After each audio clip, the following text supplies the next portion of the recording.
por tener oportunidad, Señor, de abrir la Escritura, Señor, para aprender de ti, para dejarnos guiar por tu Espíritu Santo, Señor, y entrar a ese terreno magnífico que es la guianza de tu Espíritu Santo. Te honramos en esta noche, Padre, en el nombre de Jesús de Nazaret. Amén. Amén.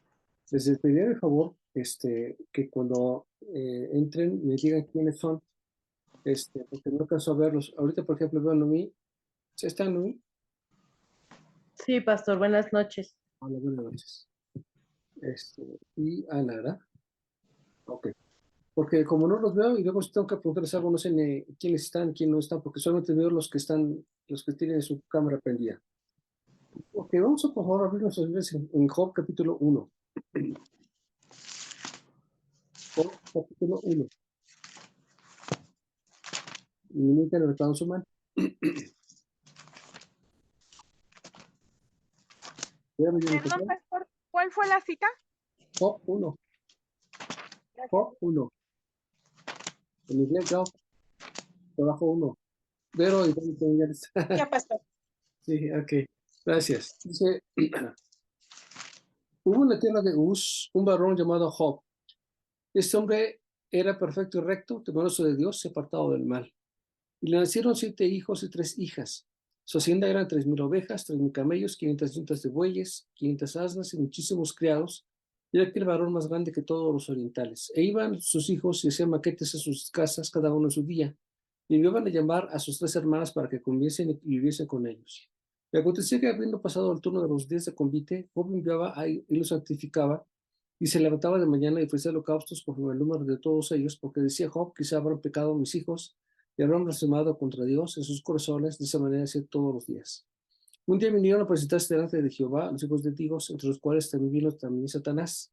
Dijo Jehová a Satanás: ¿de dónde vienes? Respondiendo Satanás a Jehová, dijo: de rodear la tierra y de andar por ella. Y Jehová dijo a Satanás: ¿no has considerado a mi siervo Job, que no hay otro como él en la tierra, varón perfecto y recto, temeroso de Dios y apartado del mal? Respondiendo Satanás a Jehová, dijo: ¿acaso teme Job a Dios de balde? ¿No le he cercado alrededor de él y de su casa y todo lo que él tiene? Al trabajo de sus manos has dado bendición, por tanto sus bienes han aumentado sobre la tierra. Pero extiende ahora tu mano y toca todo lo que tiene, y verás si no te blasfeme contra ti en tu misma presencia. Dijo Jehová a Satanás: y aquí que todo lo que tiene está en tu mano, solamente no pongas tu mano sobre él. Y salió Satanás de delante de Jehová. Y un día aconteció que sus hijos e hijas comían y vivían en la casa del hermano, el primogénito, y vino un mensajero de Job y le dijo: estaban arando los bueyes y el asna paciendo por cerca de ellos, y acometieron los sabeos y los tomaron y mataron a los criados a filo de espada. Solamente escapé yo para dar la noticia. Aún estaba él hablando cuando vino otro que dijo: fuego del cielo cayó del cielo, que quemó las ovejas y los pastores y los consumió. Solamente escapé yo para darte la noticia. Todavía estaba hablando cuando vino otro que dijo: los caldeos hicieron 3 escuadrones, remetieron contra los camellos y se los llevaron, y mataron a los criados a filo de espada. Solamente escapé yo para darte la noticia. Entre tanto que hablaba, vino otro que dijo: tus hijos y tus hijas estaban comiendo y bebiendo bien en la casa de tu hermano primogénito, y un gran viento vino del lado del desierto y azotó las 4 esquinas de la casa, la cual cayó sobre los jóvenes y murieron. Solamente escapé yo para darte la noticia. Entonces Job se levantó, rasgó su manto, y rasgó su cabeza, y se posó en tierra y adoró, y dijo: desnudo salí del vientre de mi madre, y desnudo volveré a ella. Jehová dio, y Jehová quitó, sea el nombre de Jehová bendito. En todo esto no pecó Job, le atribuyó a Dios despropósito alguno. ¿Qué es lo que le pasó a Job? Pues que en un día perdió todo lo que tenía. Perdió sus hijos, sus ganados, sus tierras, pero también perdió su salud. En los tiempos de Job se creía que la prosperidad era el resultado de una buena relación con Dios, y que la pobreza y la enfermedad eran el resultado del pecado cometido. Esto puede ser cierto, pero no necesariamente. O sea, pensamos que sí, pero no necesariamente. La fe basada en recompensas o prosperidad es una fe hueca. Para que sea firme, la fe debe ser edificada sobre la confianza de que se llevará a cabo el propósito supremo de Dios. El dolor no siempre es un castigo. El dolor purifica. Muchas veces el sufrimiento no es para castigarnos, sino para corregirnos y restaurarnos, para mantenernos en un buen camino. La gente piensa que creer en Dios te protegerá de los problemas y de nuevo que cuando no vienen los problemas o cuando vienen las dificultades, se rebelan contra Dios, porque no recibieron de parte de Dios lo que esperan ellos que van a recibir. Entonces hay una lucha entre nuestra mente de lo que es contra lo que creemos. Y eso nos pasa también a un estado en Cristo, porque creemos una cosa diferente de lo que Dios es. Dice la Biblia, pues, ustedes conocen el libro de Job, que vinieron 4 amigos de Job para hablar con él. 4 amigos que dice que llegaron a verlo y cuando estaba ya en desgracia, estaba enfermo, estaba con sarna maligna, tenía que rascarse con un tiesto de jarro roto porque era tremendo lo que tenía una de problemas tremendo. Y dice que cuando llegaron, lo vieron los 4 y se sentaron en el piso, en la esquina contra donde él estaba, y ahí estuvieron con él sentados 7 días. Se nos hace fácil, pero fueron 7 días que estaban ahí solamente viéndolo a él de lejos. ¿Por qué estaban callados? En la parte oriental, en los judíos, se piensa o se cree que cuando una persona tiene un dolor, cuando tiene una pérdida, cuando tiene un fallecimiento, recordemos que habían muerto sus hijos, aparte de todos los bienes que habían perdido, sus ganados y sus sirvientes y demás, este, la gente judía, pues, que llega a consolarlos, lo que tiene que hacer es quedarse callados. No dicen nada hasta que la persona que es el que está en duelo hable. Entonces los judíos llegan y se sientan y no dicen nada hasta que la persona hable. Nosotros tenemos la costumbre de que cuando vemos a alguien en problema, tenemos la mala suerte de inmediatamente opinar. Eso le pasó por esto, eso le pasó por aquello otro, nos imaginamos todo, tenemos ese espíritu como de discernimiento raro para saber cuál fue el origen del problema de la persona. Si perdió el trabajo, ha de ser por esto. Si le robaron el coche, ha de ser por aquello otro. Si ya se le perdió un billete de 50 pesos, ha de ser por aquello otro. O sea, siempre estamos buscando una justificación para los males que la gente tiene. No nos aprendemos a quedar callados, sino que inmediatamente abrimos la boca y damos por sentado las cosas que se nos imaginan. Y cuando alguno dice, hazse por esto, hazse el otro, lo que hacemos con tendencia es secundarlo. Decir que sí, posiblemente fue lo que es, y estamos entrando en un terreno de un chisme o de una suposición que no fue cierta. Y esto es lo que tenemos que aprender a no hacer. Entonces, ellos estuvieron durante 7 días callados y la manera de ayudar a la persona que tiene un conflicto es mejor quedarte callado. Si tú vas a ver, cuando alguien muere, yo fui a ver a una persona que murió su bebita y cuando tú lo ves, no sabes qué decir. ¿Y sabes qué es lo que tienes que hacer? Pues no decir nada, porque la vas a regar. O sea, no sabes, ya ni sabes ni qué decir. Si le das un abrazo, si le das mucho dolor, o sea, no sabes qué decir. Y yo creo que a veces lo correcto es mejor quedarte callado, no decir nada, porque lo que digas no es a veces las palabras más adecuadas. Y peor todavía, si todavía cuando hay un conflicto, tenemos la tendencia de decirle, tal vez te dije, ya ves, te recuerdo que esto pasó porque tú no hiciste caso. Ya ves, por no buscar a Dios. Ya ves, por no diezmar. Ya ves, eso te pasó porque empezamos a tener ideas y en lugar de que ayudemos a consolar a la persona, lo estamos hundiendo más en su dolor. Y esto es algo que no tenemos que hacer. Así que lo correcto para estar enfrente de un problema que tiene un duelo, está en luto, es no decir nada. Si no sientes nada que sea para edificarse, mejor quedarte callado y ofrecer ayuda si es que lo pide, pero no meterte en algo de decir nada. Fuimos a ver a Martita el día que falleció su esposo y también lo vimos, la hermana del grupo, y se murió Félix y la saludas y tampoco sabes qué decirle. Aunque la conocemos y a Félix también, pero pues llegas y dices, Martita, pues bueno, aquí estamos, nada más, no puedes decir mucho porque no hay qué cosa decirle. Es un dolor que se tiene y lo correcto es mejor quedarte callado para no agravar más el conflicto. Pero finalmente Job inicia la plática y los amigos empezaron a construir una teoría de que los pesares que tenía Job eran producto de su pecado. Algo que hizo que no era confesado fue lo que lo desarmó. Y tenemos la tendencia que esto es así. Incluso decimos a veces que él tenía abierta una puerta porque decía que tenía temor. Si lo que yo tanto temía, esto me ocurrió. Pero esto no es necesariamente un motivo para que le pasaran todos estos conflictos. Él era una persona temerosa. Sus hijos cuando tenían su cumpleaños y invitaba a sus hermanas al convite, Al día siguiente oraba para decir, Señor, oye, sé que mis hijos se hubieran ofendido y ofrecía holocaustos a Dios. Y este habla de un padre preocupado por sus hijos, para que sus hijos estuvieran en el camino correcto. Pero no quiere decir por eso que por esta actitud tenía abiertas las puertas porque tenía temor. Eso no es así. Él era una persona temerosa de Dios, dice la Biblia, dijo Dios, fíjense nada más, lo dijo Dios, era un hombre perfecto y recto, temeroso de Dios y apartado del mal. Y no lo dijo un ángel, lo dijo el Dios de todos los ejércitos. Imagínense qué privilegio cuando se refiere de Job, delante del diablo, dice, este hombre es perfecto y recto, temeroso de Dios. Entonces, ante los ojos de Dios no había ningún problema, que había nada. Entonces, lo que tenemos que aprender a entender es que no porque Dios nos cubre, dice que le dijo, ¿ya viste a mi siervo Job? Y dijo él, dice, sí, pero todo lo que tienes porque tú lo has protegido, porque tú lo has prosperado, todo donde por eso humano prospera. O sea que él te ama no en balde, sino porque le conviene amarte. Por eso es que te honra. Y él dijo, no, no es así, él me ama porque me ama. Dice, no, quítale todo lo que tiene y ya verás cómo no te va a amar igual. Dijo, quítale todo lo que tenga, solamente no toque su vida. Y entonces Dios permitió que le pasara esto a Job. Él obviamente, Job no sabía nada de lo que estaba ocurriendo, el por qué de la noche a la mañana le pasaron todas las tragedias que pues cualquiera de nosotros estuviera a punto de convertirnos en locos, ¿no? En una tragedia tan fuerte te puede dar una parálisis cerebral, un ataque de corazón, o sea, algo tan tremendo, tantas cosas a la misma vez, en un instante le pasa todo, pues sin duda alguna es un golpe sumamente fuerte, de alguna manera mortal. Quisiera que pasaran a Job capítulo 29, Job 29:1.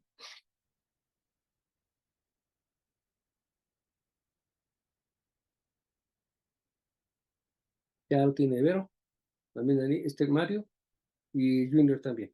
Y se volvió Job a reanudar su discurso y dijo, ¿quién me volviese como los meses pasados, como los días en que Dios me guardaba? Cuando hacía resplandecer sobre mi cabeza su lámpara, a cuya luz yo caminaba en la oscuridad.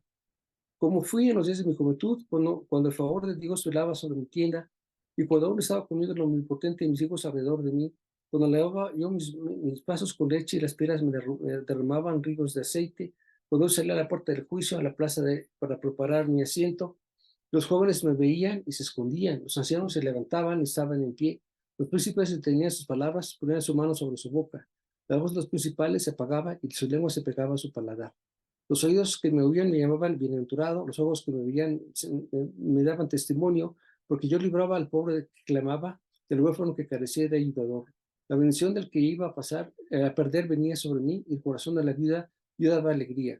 Me vestía de justicia y ella me cubría. Como manto y diadema era mi rectitud. Yo era ojos al ciego y pies al cojo. A los menesterosos era padre y de la causa que no entendía me formaba con diligencia y que levantaba los colmillos de los cínicos, con sus dientes hacía soltar la presa. Decía yo, en mi nido moriré y como arena multiplicaré mis días. Mi raíz está abierta junto a las aguas y en las ramas permanecerá el rocío. Mi honra se renovaba en mí, mi arco se fortalecía en mi mano. Me oían y esperaban y callaban a mi consejo. Pues mis palabras no replicaban, mi razón destilaba sobre ellos. Esperaban como lluvia y abría su boca como la lluvia tardía. Se reían ellos. Si me reía con ellos, no lo creía.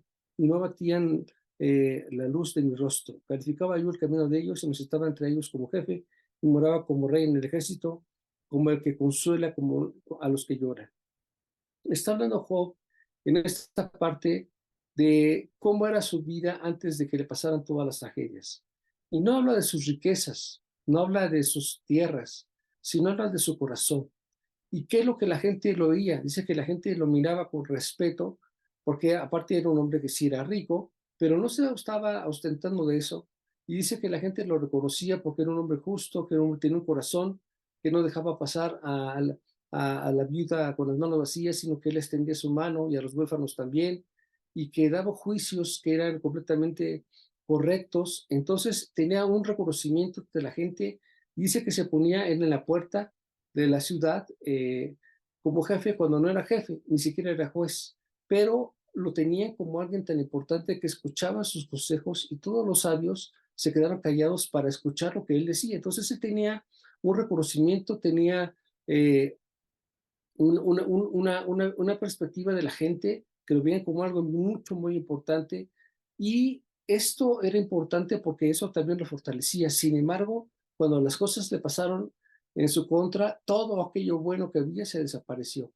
Todo aquello que él tenía, de un día para otro, la gente cambió su perspectiva por lo que la persona dijo. Ante los ojos de Job, él no había hecho lo suficiente para recibir el castigo que vivía. O sea, no entendía él por qué le había pasado tantas cosas. No, y aunque los amigos de Job le decían que esto sobrevino porque había pecado, él decía, pues solamente que quisiera saber en dónde pequé. O sea, no digo que no, pero nada más quiero saber en dónde estuvo la falla, en dónde fue que fue lo suficientemente grave como para que me pasara esas tragedias. No lo lograba entender. Y algo que tenemos que entender es que cuando las personas pasan con un problema, porque les pasa alguna cosa, nuestro corazón debe de quedarse callado antes de estar justificando o juzgando lo que le pasó y el motivo por el que le ocurrieron las cosas. Nuestro corazón debe quedarse callado y aprender en silencio, ver si podemos consolar a la persona, pero no hacer más en contra de esto. O sea, no estar imaginando el por qué esto o alegrarnos de su tragedia, porque esto no es correcto delante de Dios. Esto es algo que Dios no lo aprueba. Vean lo que hacía él. Vamos a Job 31:1.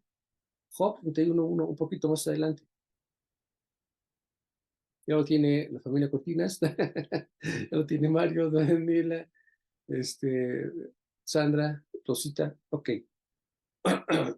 Dice, hice pactos con mis ojos. ¿Cómo pues saber yo mirar a una virgen? Porque qué galardón me daría arriba Dios y qué heredad del omnipotente desde las alturas. No hay quebrantamiento para el impío y extrañamiento para los que hacen iniquidad. No ve él mis caminos y cuenta todos mis pasos, se duerme en mentira y si mi pie se apresuró a engaño, pésame Dios en balanza de justicia y conoceré mi integridad. Si mis pasos se apartaron del camino y si mi corazón fue tras mis ojos y si algo se pegó a mis manos, sembre yo y otro coma y sea arrancada mi siembra. Si mi corazón fue engañado, si fue mi corazón engañado por mujer y estuve acechando la puerta de mi prójimo, muela para otro mi mujer y sobre ella otros se encorven, porque es maldad e iniquidad lo que han de castigar los jueces. Porque es fuego que devoraría hasta el lavador y consumirá toda mi hacienda. Si hubiera tenido un poco el derecho a mi siervo y a mi sierva, cuanto ellos contendía conmigo. ¿Qué era yo cuando Dios se levantase y él preguntase, qué le respondería yo? Que el vientre me hizo a mí, no lo hizo a él, y no lo dispuso a uno en la matriz. Si estorbé el contento de los pobres e hice desfallecer a los ojos de la vida, si yo comí bocado solo y no comió con él, de él el huérfano, porque desde mi juventud creció conmigo como un padre y desde el vientre de mi madre fui guiado de la vida. Si he visto que aparecieron algunos sin vestido y en los sin abrigo, si no bendijeron sus lomos y el vellón de mis ovejas se calentaron. Si hacía contra el huérfano mi mano, porque viese que me ayudaron en la puerta, si mi espada caiga de mi hombro y el hueso de mi brazo sea quebrantado, porque tenía el castigo de Dios contra cuya majestad yo no tenía poder. Están los amigos de Job durante todo el libro eh, reiterando el punto de que él tiene que arrepentirse de sus pecados. Sí es importante que nosotros aprendamos a vivir bajo el temor de Dios y pedir perdón por los pecados, pero Dios no va a permitir que tú te arrepientas por las cosas que tú no sabes o no reconoces que hiciste. Tienes que estar consciente de las cosas que no están bien ante los ojos de Dios. ¿Cómo nos afecta el sufrimiento? Porque finalmente él estaba sufriendo. ¿El sufrimiento es bueno? Pues de alguna manera sí. ¿Por qué Dios permite que tengamos sufrimiento? ¿Por qué permite que ocurra así? Porque cuando una persona tiene sufrimiento, nos volvemos a Dios para recibir entendimiento y resistencia y liberación. Es interesante, pero cuando no necesitamos de Dios, es cuando nos volvemos altivos, engreídos y nos olvidamos de Dios. Así que Dios tiene que permitir que nos pasen cosas para que podamos tener un entendimiento, resistencia y liberación. Dios nos pueda liberar.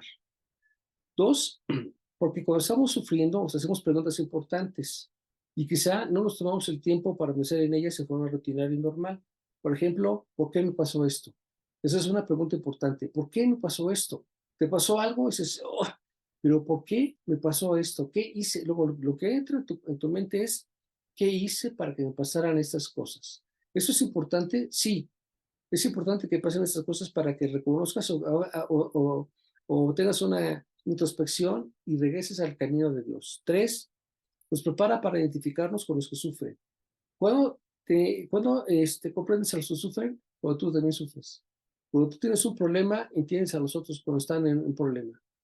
Mi esposa estuvo en el hospital y muy grave, y cuando ves a las personas que están alrededor también, pues también te condueles, porque sabes que están en el mismo problema, o sea, no están ahí de, de, pues de paseo, ¿de qué? Vacaciones. De vacaciones. No están de vacaciones, están sufriendo también, y también te dices, ay, pobres, o sea, duele verlos también así, ves a tu familiar enfermo, pero también a los otros, y te condueles con esto, y eso no ocurre si no te pasa que tengas un sufrimiento de esta índole. 4, nos abrimos para que otros que están obedeciendo a Dios nos ayuden. O sea, cuando estiras tu mano para pedir ayuda o recibir la ayuda, es cuando tú realmente la necesitas. En el tiempo que Ruth estuvo, me llamó la atención que personas que no había visto mucho tiempo hablaron para ofrecernos ayuda. Y esto, pues, es increíble. Familiares y amigos cercanos y lejanos, nos ayudaron en el problema. Y miren que yo soy una persona que no me gusta mucho recibir cosas, pero cuando ves esas circunstancias te doblas tu corazón porque reconoces tu ayuda. Me habló Ronda, la pastora Ronda, y me dijo, ¿qué necesitas? Dime qué necesitas. Ella estaba dispuesta, según yo entendía, a darme dinero o algo, porque los gastos eran impresionantes. Y yo decía, lo que necesito son sus oraciones. No, pero aparte de las oraciones, ¿qué necesitas? Pues solamente las oraciones. Sí, yo lo entiendo, pero ¿qué otra cosa necesitas? Solamente las oraciones. Es lo suficiente para esto. Dios suplirá todo lo demás. Entonces, esto surge cuando tienes la tragedia que estás viviendo y aprendes a recibir de parte de Dios de cómo venga, como te lo da Dios. Y no te aprovechas de las circunstancias, sino simplemente aprendes a estirar tus manos para recibir de parte de Dios lo que Dios quiera darte a través de la gente que te rodea. 5, estamos listos para aprender que Dios es digno de confianza. Miren, este libro se me hace bien interesante porque hasta que no te pasan las tragedias que vivimos, no recapacitas en lo mucho que amas a Dios o no lo amas. El pueblo judío tenía la idea de que amaban a Dios o se portaban bien porque Dios los bendecía. Si me porto bien, Dios me va a bendecir, lo cual es cierto en parte, pero entonces lo estás amando por lo que te da, no por lo que Él es. Vamos a la iglesia no para que Dios te dé, sino para que tú lo adores a Él. ¿Por qué? Por lo que Él es. Te dé o no te dé. Nada más, por lo que Él es. O sea, tú tienes que entender que tienes que amar al Señor por lo que Él es, no por lo que te dio o lo que te dará, simplemente por lo que Él es. Nada más. Y vas para dar, no para recibir. Entonces, cuando comprendes la mecánica de conocer a Dios, y lo encuentras a través del sufrimiento, a través de la tragedia, a través de la dificultad, ahí es donde entonces conoces a Dios de una forma diferente. Nos damos punto 6. Bueno, en el 5 es, aprendemos que Dios es digno de confianza porque no hay forma de que alguien más pudiera ayudarte. Yo recuerdo que estaba todos los días que me levantaban, me iba pues, a sacar a la mascota, pues yo me iba pues aquí donde está pues el camellón, a solas, y me ponía a orar a Dios y a llorar con Él. Y le decía, Señor, no es cosa de dinero, no es cosa de hombres, es cosa tuya. Si tú no me ayudas, nadie lo va a hacer. No hay forma de que yo pueda recurrir a nadie más, porque no hay nadie mayor que tú. Tú eres nuestro Dios, yo confío en ti, y no hay manera de que alguien más pueda hacerlo. No recurro a nadie más que a ti. No hay nadie más al que yo pueda depositar o expresar mi dolor, mi necesidad de ayuda. Estoy dispuesto a lo que sea, pero tú eres el que tienes la palabra. Y entonces empiezas a conocer a Dios de una forma diferente, porque te das cuenta que en medio de la dificultad, ¿en quién depositas tu confianza? Yo he visto que en medio de la dificultad la gente recurre a cosas, como decía el otro día, ¿no? Es que se fue al monte, entonces no, se fue a orar, no, se fue al monte de piedad, no se fue al monte a orar, se fue al monte de piedad a empeñar lo que tenía para salir de su problema. No es por ahí la cosa, sino que aprendas a tener confianza en Dios. Hay personas que he visto que le piden a Dios ayuda y como no ven respuesta, luego recurren pues al agua bendita, recurren a las palmas, recurren a la brujería, a los santos. Entonces no amaban realmente a Dios. En medio de la dificultad se nota en dónde está tu confianza, en quién estás creyendo. Pero tienen que pasar esas cosas para que tu corazón se doblegue y puedas entender y comprender cómo es Dios y entonces tengas un encuentro personal con Él para que las cosas cambien. 6, nos damos cuenta que podemos identificarnos con lo que Cristo padeció. Jesucristo cuando vino a la tierra no vino, como dice Ruth, de vacaciones, no vino a pasear, vino a una función y era de dolor. Dice que él era experimentado en quebranto. Una persona que sufrió muchísimo todo el tiempo desde que nació, fue sufrimiento, pero era necesario porque esto siempre lo acercaba a su padre. Cuando tenía todos los días se iba ahora sí a la montaña a buscar a Dios, a honrarlo, a buscarlo todos los días y a depender de él en todo momento. Entonces, los problemas que pasamos nos hacen que doblemos nuestras rodillas, nuestra cabeza y aprendamos a honrar al Señor con todo nuestro corazón, y así es como realmente lo conocemos. ¿Por qué permite Dios que pasen esas cosas? Precisamente para que nos bajemos de nuestra nube y aprendamos a vivir en el terreno espiritual en el que Dios quiere que vivamos. 7, nos sensibilizamos por la cantidad de sufrimiento en el mundo, no solamente por la gente que ves a tu alrededor, sino la gente que está lejos de ti, pero que entiendes que está pasando por problemas. Cuando escuchas que hay un terremoto en tal parte, pues te imaginas el dolor de la gente.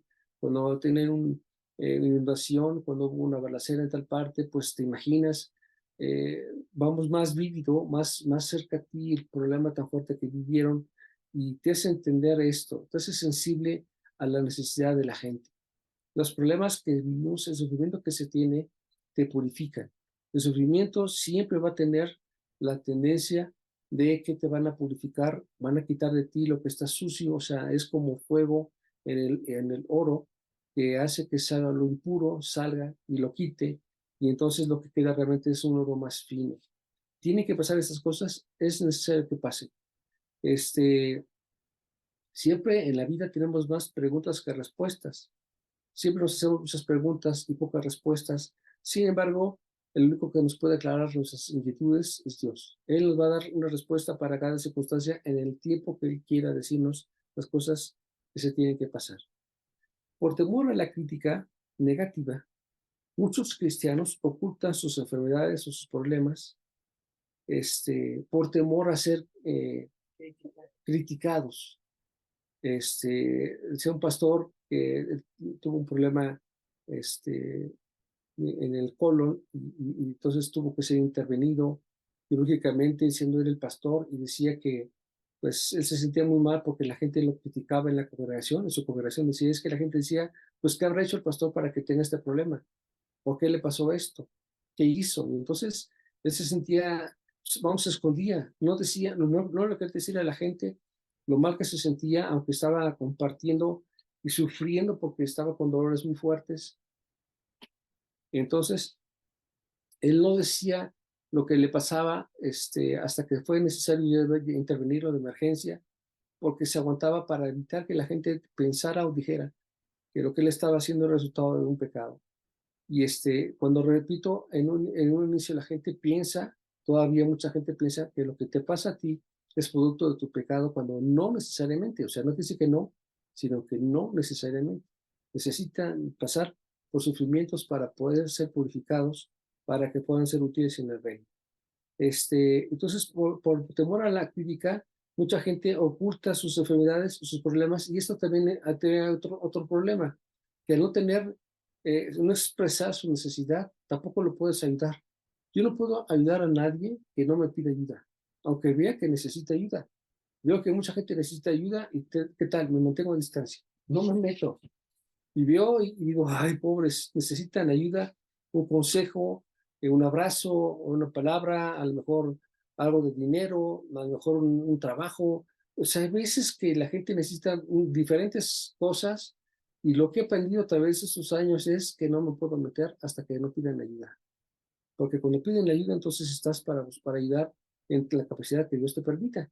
Pero si la gente no pide ayuda, entonces no está dispuesta a recibir todavía.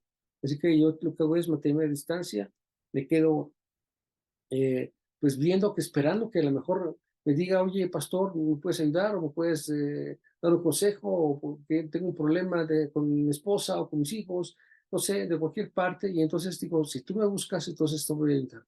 Jamás me voy a quedar pues sin atenderte. Siempre que la gente lo necesite, pero si no piden ayuda, entonces no. ¿Por qué razón?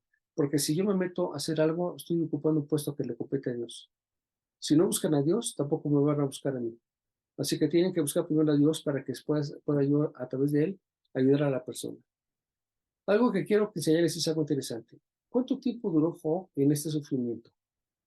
¿Cuánto tiempo estuvo así como estuvo viviendo? Tan terrible como lo vemos aquí. Rosita, ¿cuánto tiempo estaría Job pasando este problema? Pues yo pienso que aproximadamente un mes. Mario, ¿tú tienes alguna idea? Fíjate que ya nos habías dicho, pero la verdad no me acuerdo, pastor. ¿Te acuerdas? No recuerdo. Ay, algún día se desapareció. Ahí estaba, pero se desapareció. Ay. Sandra.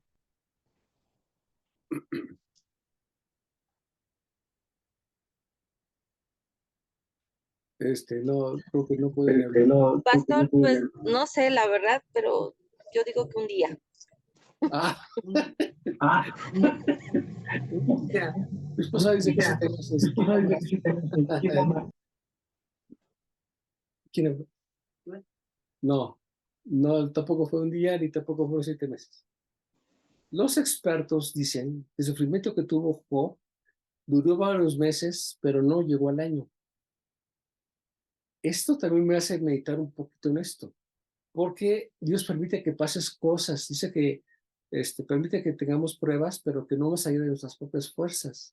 Entonces Job era un hombre que, si bien era maduro, era fuerte, pero lo que él padeció, en donde se quedó sin pelo, sin piel, sin comida, dice que su aliento cambió, dice que lo único que tenía de piel era lo que había en los dientes, o sea, estaba terrible, se le fue el hambre, así que quedó en los huesos, no podía dormir, dice que estaba durmiendo y anhelaba que amaneciera, y cuando estaba amaneciendo esperaba que llegara la noche para dormir, total que traía un conflicto de todas partes, un tremendo sufrimiento, no solamente físico, sino moral, y además con el punto de que todos sus amigos y familiares se voltearon contra él, sus hermanos dejaron de buscarlo, sus amigos dejaron de buscarlo, solamente sus 4 jóvenes estuvieron ahí con él, pero dice que los demás, todos sus familiares y amigos, y los niños que lo veían con respeto y hablaban mucho de él, todos lo abandonaron.